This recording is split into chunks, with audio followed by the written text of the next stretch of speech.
Oke, teman-teman agen asuransi jiwa di seluruh Indonesia, kumpul sini. Terutama buat Anda yang mungkin baru mulai dan sering bingung. Kali ini, kita akan bongkar tuntas sebuah sistem yang bisa mengubah cara Anda jualan selamanya. Kita akan bertransformasi dari sekedar penjual produk menjadi seorang konsultan finansial yang benar-benar dipercaya. Yuk kita mulai dari masalah yang paling klasik. Aduh, kalimat ini familiar banget kan? Nanti saya kabari lagi. Ini mungkin penolakan paling bikin nyesek yang pernah kita dengar. Kita udah presentasi habis-habisan, ujung-ujungnya cuma dapat janji manis. Rasanya itu sakit tapi tak berdarah. Nah, pertanyaannya, kenapa sih kita sering banget dapat jawaban kayak gini? Apa produk kita yang jelek? Atau jangan-jangan kita emang nggak bakat jualan? Tenang, jawabannya bukan itu semua. Dalam pembahasan kita kali ini, kita akan temukan akar masalah yang sesungguhnya. Masalah utamanya itu seringkali bukan di bakat atau produk loh. Akar masalahnya tuh sebenarnya simpel. Kita nggak punya sistem penjualan yang terstruktur. Kita jualan tuh kayak nembak di kegelapan, ngandalin hoki, bukan pakai proses yang profesional dan bisa diulang lagi dan lagi. Coba deh, lihat perbandingan ini. Kelihatan banget bedanya kan? Di kiri ada penjual produk. Fokusnya apa? Fitur, diskon, premi murah. Kerjanya ngomong terus. Nah, di kanan ada konsultan finansial. Fokusnya beda 180 derajat. Masalah nasabah. Kerjanya lebih banyak mendengar. Pergeseran dari kiri ke kanan inilah yang jadi game changer-nya. Ini bukan lagi soal bakat, tapi soal punya sistem. Terus, gimana caranya kita bangun sistem itu? Nah, disinilah kita kenalan sama sebuah kerangka kerja yang bakal jadi fondasi baru kita. Namanya konsep SIT. Ini adalah solusi sistematis buat semua masalah penolakan yang kita hadapi. Simpelnya, konsep SIP itu apa sih? Gini, jangan pernah kasih resep sebelum kita diagnosa penyakitnya. Kayak dokter kan, kita harus jadi detektif dulu. Fokus utama kita adalah needs analysis. Analisis kebutuhan, buat nemuin apa sih masalah finansial yang benar-benar bikin calon nasabah kita nggak bisa tidur nyenyak. Terus gimana cara nemuin masalah itu? Pancing dengan pertanyaan yang dalam dan kuat. Contohnya kayak gini, pertanyaan ini tuh nggak ada bau-bau jualan sama sekali, tapi langsung nusuk ke kekhawatiran terbesar seorang pencari nafkah. Jawaban jujur mereka atas pertanyaan inilah yang bakal ngebuka pintu ke masalah sebenarnya. Dan dari jawaban mereka, kita akan menemukan ini, protection gap atau celah perlindungan. Inilah inti dari pekerjaan kita teman-teman. Tugas kita bukan jualan polis, tapi membantu mereka nambal lubang ini. Saat nasabah sadar ada lubang besar di perencanaan keuangan mereka nggak akan nolak solusi, mereka akan membelinya. Oke, filosofinya udah dapat ya. Sekarang kita masuk ke bagian yang lebih praktis, lebih daging, taktiknya di lapangan. Karena, ya, beda nasabah, beda juga cara ngomongnya. Kita akan bedah 3 segmen pasar utama, dan gimana cara mendekati mereka dengan tepat. Segmen pertama, yang paling potensial dan sering kita temui, para profesional muda atau fresh graduate. Mereka ini lagi semangat-semangatnya mulai karir, mulai punya duit sendiri, dan mulai punya utang. Lihat deh karakteristiknya, usia produktif, pendapatan mulai stabil.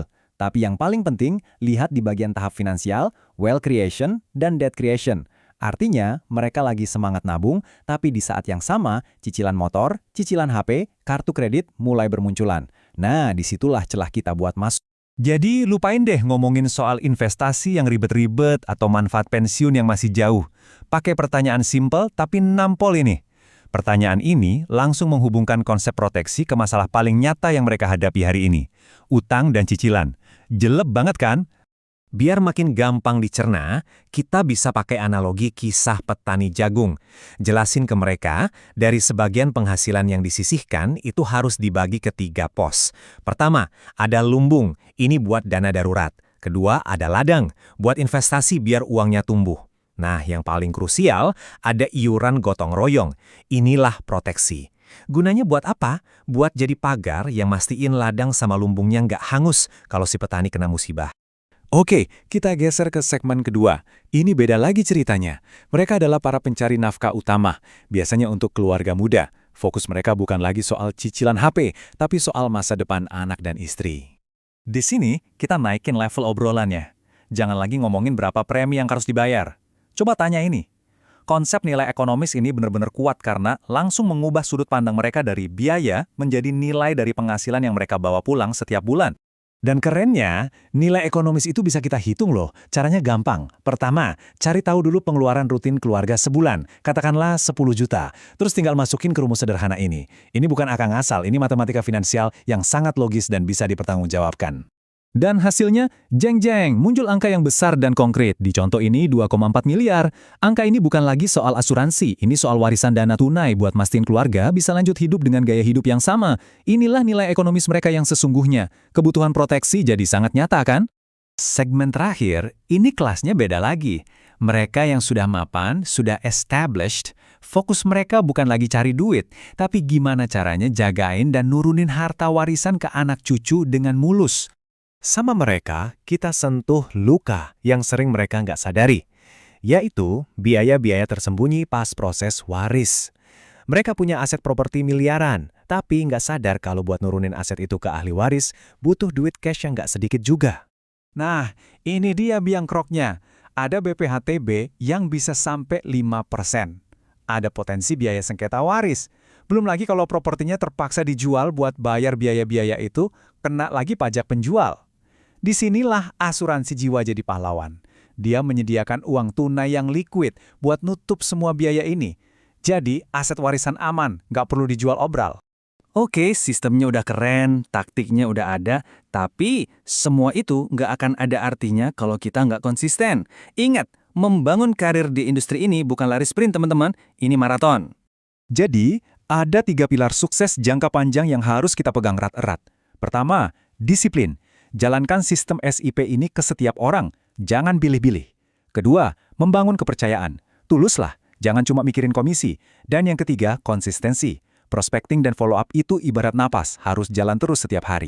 Pada akhirnya, kalau kita benar-benar menjalankan ini semua, disinilah keajaiban terjadi. Kita nggak lagi ngerasa jualan, kita nggak lagi maksa-maksa orang, posisi kita berubah total. Kita menjadi seorang konsultan yang membantu orang membeli solusi yang memang benar-benar mereka butuhkan untuk melindungi masa depan keluarga mereka. Nah, sekarang bolanya ada di tangan Anda.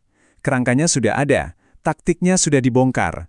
Pertanyaannya sekarang, dengan semua bekal ini, sistem penjualan seperti apa yang akan Anda bangun untuk karir Anda yang dimulai dari hari ini juga?